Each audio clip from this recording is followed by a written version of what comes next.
A recent hypnosis session by regression hypnotherapist Tracy Ventura, a client revisited a past life that revealed striking parallels to her current struggles.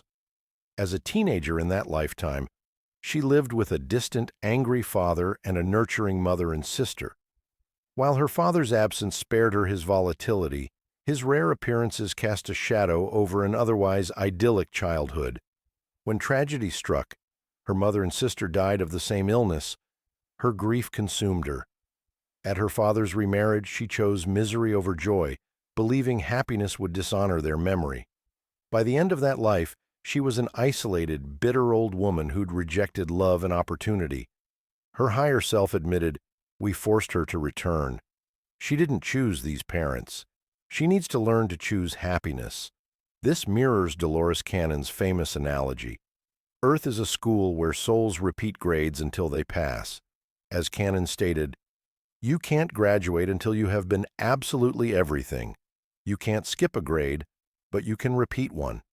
Cannon, a pioneer in past life regression, spent decades mapping the soul's journey. Her work reveals unsettling truths. You've been everything, yes, even that.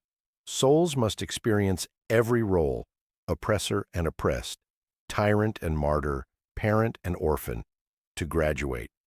"You have to be everything before you are finished," Cannon said. "This isn't punishment, it's mastery." Karmic Groundhog Day.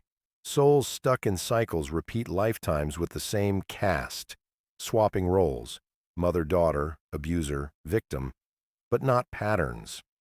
Cannon noted, "They're making the same mistakes, thinking, maybe this time we'll get it right." This client's past and current lives, a textbook example. The soul's deadline? There isn't one. They don't care how long you take, sometimes eternity, Cannon warned. Your soul will replay the same trauma across 10 lifetimes until you learn to forgive, release, or choose differently. The client's higher self revealed she was forced into her current life to relearn a lesson she'd failed in the past. Joy is a choice, not a reward for perfection. This aligns with Cannon's findings. Souls engineer brutal lifetimes, not out of cruelty, but urgency. If you refuse to learn a lesson, for example, setting boundaries, releasing victimhood, the curriculum escalates. Example, past life, lose loved ones, choose misery. Current life, toxic family, default to anger. Next life, even harsher triggers until you crack the code. As Cannon bluntly put it, they don't care. Same people, same problems, sometimes even a little worse. Paradoxically, Cannon taught that souls graduate not by achieving greatness, but by releasing egoic identities. To be everything, you must ultimately be nothing. For example, your past life roles could have been mother, martyr, warrior, thief. Soul's goal, experience these roles, then dissolve attachment to them. Stuck souls cling to identities, "I'm a victim," or stories, "My pain defines me." This client's past life self clung to grief as an identity. Her current self clings to anger. Until she releases both, her soul will keep enrolling her in Trauma 101. Cannon's work and the client's session agree. Escaping karmic loops requires ruthless self-honesty. Spot the pattern. Ask, what lesson keeps showing up? Chronic betrayal? Abandonment? Powerlessness? These are your soul's homework assignments. Rewrite the script. In the client's case, choosing joy despite loss. For others, choosing forgiveness despite injustice. Burn the karmic report card.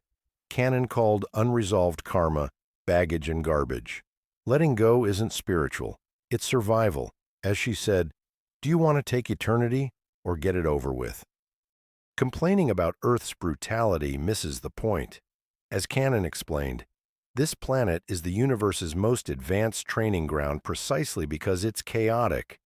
Where else could you play a genocidal dictator and a starving child in back-to-back lifetimes? Experience divine love and bottomless betrayal in the same relationship? Your soul craves this polarity. It's how you learn to discern truth from illusion. The client's higher self, Dolores Cannon, and countless regression accounts agree. Incarnation isn't a choice, it's a mandate.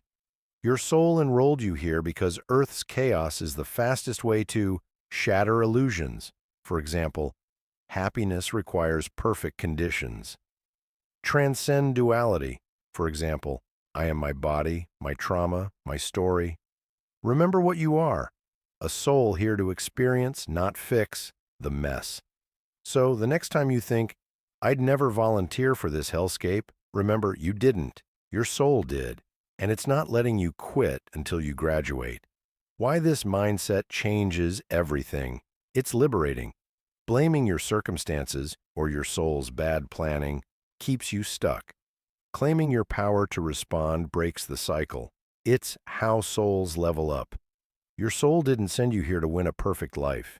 It sent you here to learn that joy is a rebellion against despair. Ultimately, it is not the hand you're dealt, it is how you play it.